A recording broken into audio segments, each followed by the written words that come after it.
I'm Andrew Main with a cool trick you can perform for your friends. Have you ever had a coincidence occur that you somehow think you're attached to? Have you ever seen the same numbers come up again and again without looking for them or knowing why? Let's try an experiment. In a moment, I'm going to ask you to think of a random number. Since you're not actually here, I'm going to make one up for you, but when you perform this effect, your friend can choose any number they want. All right, let's take two cards here. In this case, we have the 8 and the 9, and lose them into the middle of the deck. Now I'm going to give the deck another bit of a mix-up here to make things totally random and chaotic. Now, at this point, I'd ask you to think of your number as I counted down, but since you're not here, I'm going to make one up for you. So let's say 13, 2, 3, 4, 5, 6, 7, 8, 10, 11, 12, 13. There we go. Now again, that can be any number your friend chooses, but we just chose that to make it easy because you're not actually here. I'm sorry about that, but that's okay. So now let's take these cards and deal them into two piles. And let's test our theory that sometimes we have these strange attractors. Let's take a look at those two cards there. And what do you know? The 8 and 9. Pretty strange.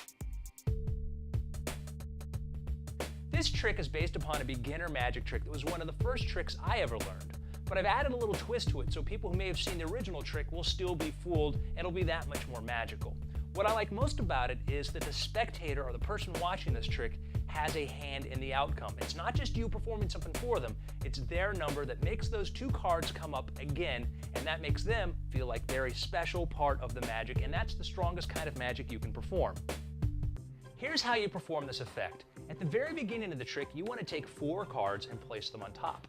I have the 8 of clubs and 9 of spades, and the 9 of clubs and 8 of spades. Now you notice that they kind of look like they're the same two cards. That's because when people look at them, they just see spades and clubs and then the numbers. They don't really keep track of which one is which. And even if they do, for this effect, it really doesn't matter that much. But don't worry, they're not going to. So 9 of clubs, 8 of spades here, and then I have the 8 of clubs, 9 of spades on top of there. They all go on top of the deck like so. Now at the very beginning, you talk about coincidences. As you do this, you want to give the cards a little bit of a mix, keeping those 4 cards on top. You don't have to call out the fact that you're shuffling. The audience will pick this up because they'll see you shuffling. So mix it up a couple times like that, keeping those cards on top, and you're ready to go. Now just pull those 2 cards off the top and then look at them as if you don't know what they are and just go, oh, 8 and 9, and place them into the middle of the pack like so at different spots, and then give the deck a couple shuffles.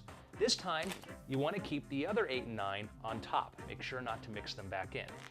Just mix this up a few times like that and ask them to think of a number, a random number. In this case, we chose the number 13. They can use any number they want and say, okay, I'm going to start counting down. Tell me to stop when I reach your number. So we'll go 1, 2, 3, 4, 5, 6, 7, 8, 9, 10, 11, 12, 13. Now what's happened is we started off with the 8 and 9 on top. Now they're on the bottom of the stack, but that's fine because we're going to deal 2 piles. As I do that, they're being brought to the top of the deck. So when I go to do the reveal, we have the 8 and the 9. And the audience assumes that it was the same 2 cards they looked at before, and they somehow caused them to come to the top of the deck and end up back in your hands through a coincidence, through their own magical powers, or whatever they choose to believe. Who cares? The end result is you just performed a miracle. Here are 3 things you need to remember when you perform this effect. The first one is that when you mix up the cards, you need to do this in sort of a nonchalant manner. Don't stare at your hands too much because then the magic becomes very mechanical.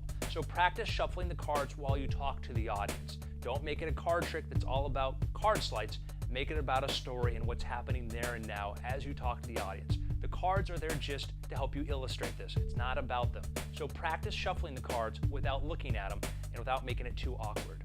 The second thing to remember when you perform this effect is when you show the 8 and the 9 at the very beginning, hold them out long enough for them to read 8 and 9 and then place them back into the deck. Don't do it too quickly because then the audience will be confused and they'll ask to see them again, but don't hold it out there forever so that they can burn them into their retinas. So just show them long enough that they can read 8 and 9 and see that they're black and then place them back into the deck. That's all you need to do. The third thing to remember when you perform this effect is that it's about the spectator and that number and the point at which they ask you to stop. You want to deal the cards as openly and evenly as you can. You want to give them a totally free opportunity to say stop or to choose a number. You want to make it about them. If you make it about them, it's going to mean a lot more to them and it's going to be that much more awesome of a magic effect. If you want to learn more cool stuff, subscribe to my YouTube channel or visit me at magicefx.com and sign up for my free mailing list. Until next time, I'm Andrew Main.